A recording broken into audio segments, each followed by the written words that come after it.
أعوذ بالله من الشيطان الرجيم. بسم الله الرحمن الرحيم. للرجال نصيب مما ترك الوالدان والأقربون وللنساء نصيب مما ترك الوالدان والأقربون مما قل منه أو كثر نصيبا مفروضا. مردوں کے لیے اس مال میں حصہ ہے جو والدین اور اقربا نے چھوڑا ہو، اور عورتوں کے لیے بھی اس مال میں حصہ ہے جو والدین اور اقربا نے چھوڑا ہو، خواہ ترکہ کم ہو یا زیادہ، یہ حصہ مقرر ہے. یہ سورہ نساء کی 7ویں آیت ہے، 7 نمبر کی آیت ہے. اس میں یہاں سے میراث کی تقسیم کے سلسلے میں قانون وراثت کو بیان کیا جا رہا ہے کہ اس سے پہلے عرب و عجم میں سارے یہی دستور اور رواج تھا کہ عورتوں اور بچوں کے اوپر ظلم و ستم کی حد کر دی تھی انہوں نے. ان کو میراث میں حصہ پانے کا مستحق ہی نہیں سمجھتے تھے وہ لوگ، اور اگر کسی وجہ سے یہ سمجھ بھی لیا تو پھر ان سے ان عورتوں اور بچوں کا حصہ دلانا اور اس کی حفاظت کرنا کس کی قدرت میں تھا. یہ چونکہ ایک مالی عبادت ہے، اس لیے مالی عبادتوں میں انسان کی جو فطرت ہے وہ سامنے آتی ہے کہ پیسے کی اور مال کے تعلق سے جو دل میں محبت ہے اس کی وجہ سے وہ دینا نہیں چاہتا. اس میں اللہ تعالیٰ نے پورا قانون وضع کر دیا ہے اور بتا دیا ہے کہ کس کو کس طریقے سے ملنے والا ہے. یہ اصل میں اس قانون وراثت کی تمہید ہے جو آگے بیان ہو رہا ہے. یتیموں کے بعد دوسرا کمزور طبقہ جو تھا وہ عورتوں کی بھی تھا، صنف نازک جسے کہا جاتا ہے، جس کو وراثت سے محروم کیا جاتا رہا ہے.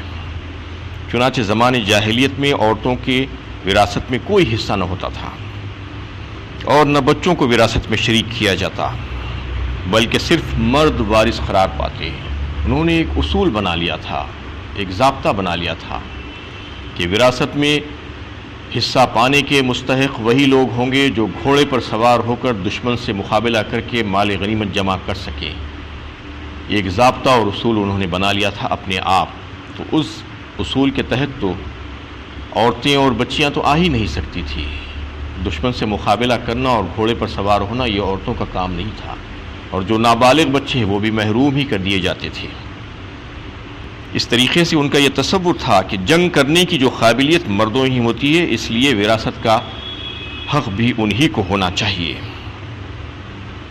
عورت اور بچے جنگ کے اہل نہیں ہیں، اس لیے وراثت میں ان کا کوئی حصہ نہیں ہونا چاہیے. اس باطل تصور اور ظالمانہ قانون نے بیواؤں اور یتیم بچوں اور بچیوں کو وراثت سے اکثر محروم کر دیا تھا. لیکن اسلام نے جو ہے سب کا حق پہچانا اور دیا اور اس کی حفاظت کی.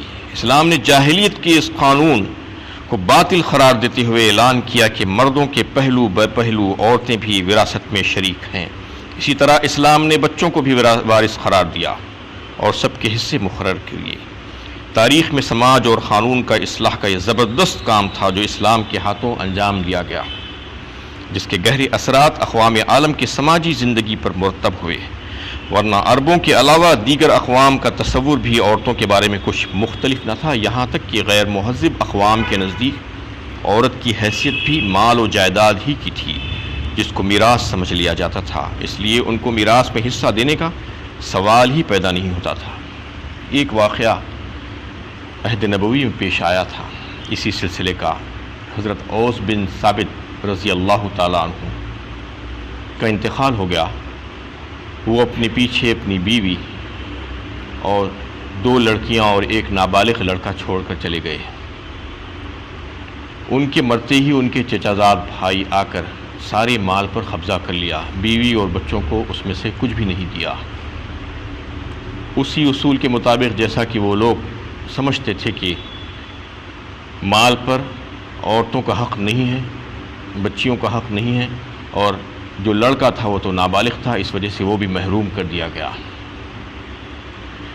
جب ان کی بیوی نے ان چچازاد بھائیوں سے کہا کہ کم از کم میری 2 لڑکیاں ہیں، ان سے نکاح کر لو تاکہ میری ذمہ داری ختم ہو جائے، میں ذمہ داری سے سبکدوش ہو جاؤں، مال تو تم لے رہے ہو لے لو، لیکن اس پر بھی وہ لوگ راضی نہیں ہوئے، وہ لڑکیوں سے انہوں نے نکاح کرنے پر رضامندی نہیں ظاہر کی۔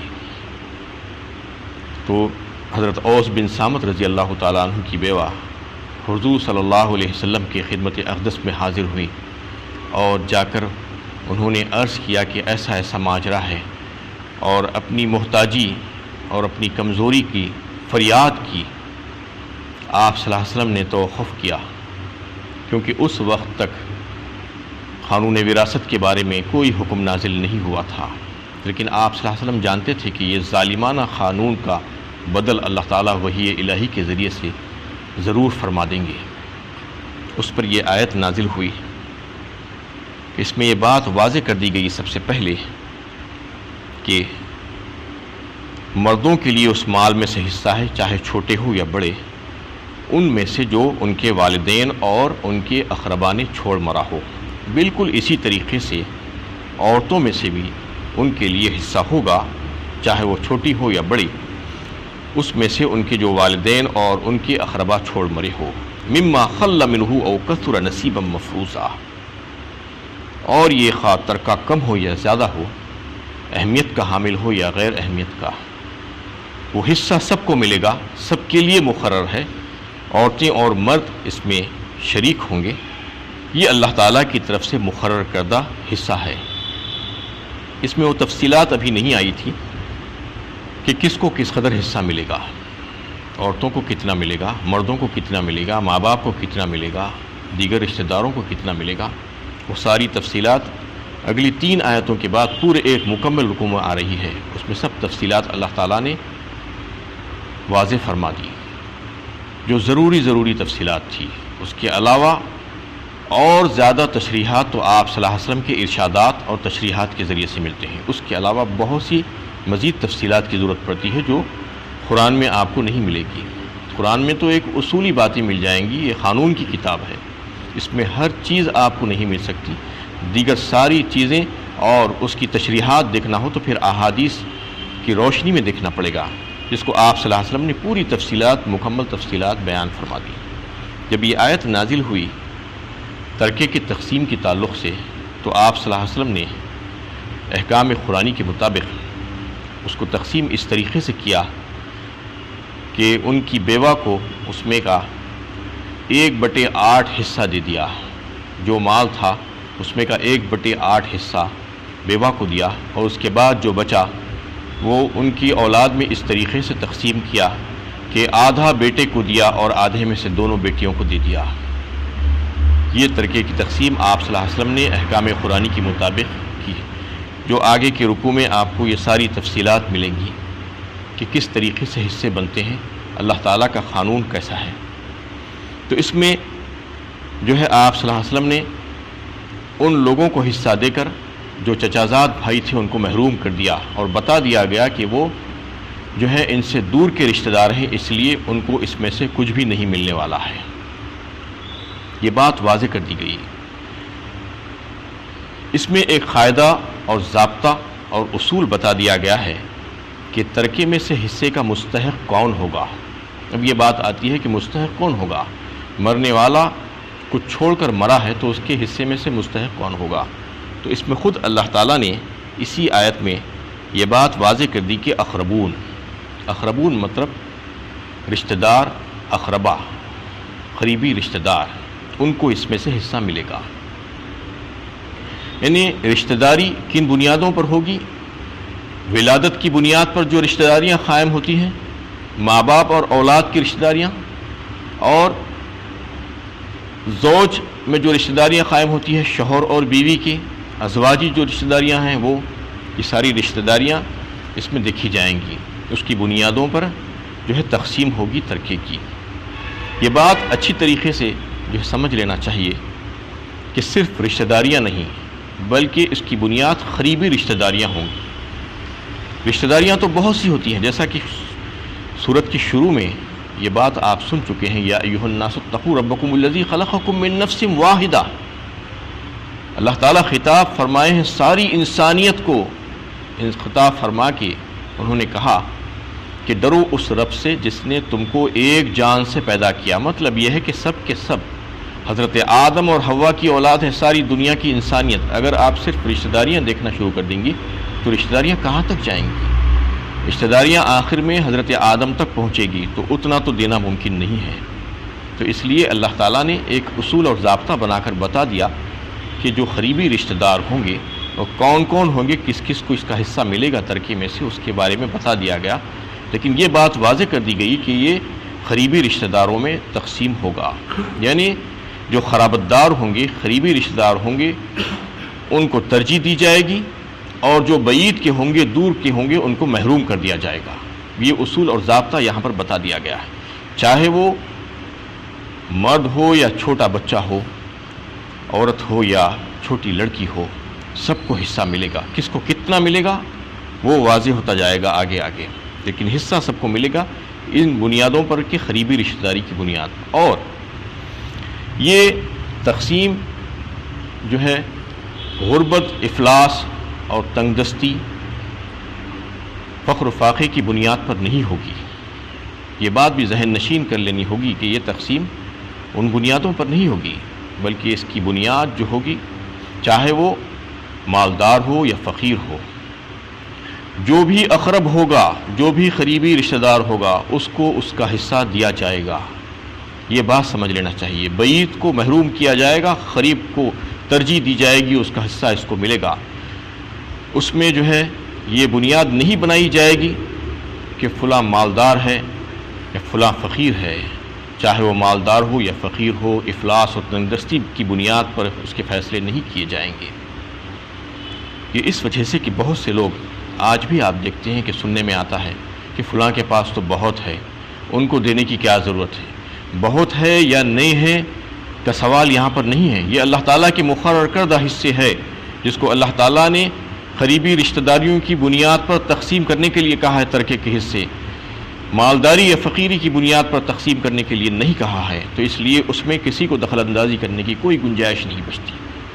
اور یہ بات سمجھنی چاہیے کہ دنیا میں ایسے بہت سے حصے ہیں، بہت سی ایسی تقسیم ہیں جو یعنی افلاس اور تنگدستی یا مالداری کی بنیاد پر نہیں ہوتی، جیسا کہ مال غنیمت ہے، مال فہ ہے، اور جو ہے زکوٰۃ کے جو عاملین ہیں، زکوٰۃ کو جو وصول کرنے والے جو حضرات ہوتے ہیں وہ، اور ایسا ہی جو ہے وراثت کا جو مال ہے، ترکے کا جو مال ہے، یہ سارے مال جو ہوتے ہیں وہ غربت اور افلاس کی بنیاد پر نہیں ہوتے، بلکہ اللہ تعالیٰ کا مقرر کردہ جو قانون اور ضابطہ ہے رب کائنات کا، اس کے مطابق ہوتے ہیں، اور اس کو سب کو تسلیم کر لینا چاہیے کہ یہ اسی کے مطابق ہوگا۔ اور اگر یہ قانون اور ضابطے کو لوگ سمجھ جائیں تو پھر یتیم پوتا اور پوتی کے تعلق سے جو آج ایک تماشا بنا دیا گیا ہے، یہ بات ان کے سمجھ میں آ جا سکتی ہے کہ پوتا بیٹے کی موجودگی میں اقرب نہیں ہو سکتا، بیٹے کی موجودگی میں بیٹے کا بیٹا اقرب نہیں ہو سکتا۔ یہ قانون کے تحت جو قانون اللہ تعالیٰ نے اقربون کا جو قانون بتایا ہے، اس کے تحت پوتا دور کا ہوگا۔ اس لیے چاہے اگرچہ کہ وہ غریب ہو، ضرورت مند ہو، حاجت مند ہو، مفلس ہو، لیکن اس کو ترجیح نہیں دی جائے گی بیٹے کے مقابلے میں۔ جبکہ یہ قانون جو بتا دیا گیا ہے کہ اگر کوئی بیٹا باپ کی موجودگی میں اس کی وفات ہو جاتی ہے تو پھر اس کی اولاد کو اس کے باپ کی وراثت میں سے حصہ نہیں ملتا، یعنی دادا کی وراثت میں سے حصہ نہیں ملتا اس کی اولادوں کو۔ باپ اگر باپ کی موجودگی میں بیٹے کا انتقال ہو جاتا ہے تو اس بیٹے کی اولاد کو ترکے میں سے حصہ نہیں ملتا۔ یہ اسی قانون کے تحت ہے، اقربون کی قانون کے، کیونکہ دوسرے جو اولادیں ہیں وہ اس کے راست اولادیں ہیں اس باپ کی، اور یہ اولاد کی اولاد ہے، تو یہ قانون بتا دیا گیا ہے، لیکن اس کے لیے دیگر انتظامات اللہ تعالیٰ نے کیے ہیں۔ آگے وہ بات آئے گی کہ وصیت کا جو قانون اللہ تعالیٰ نے بنایا ہے، اس میں ایک گنجائش رکھی ہے کہ وہ یتیم پوتے کے تعلق سے رحم دلی ہونا چاہیے، اور دادا اپنی جو وصیت کا جو اختیار اللہ تعالیٰ نے ان کو دیا ہے 1/3 کا 1/3 اس میں سے جتنا چاہے وہ ان یتیم پوتا پوتی کو کر سکتے ہیں۔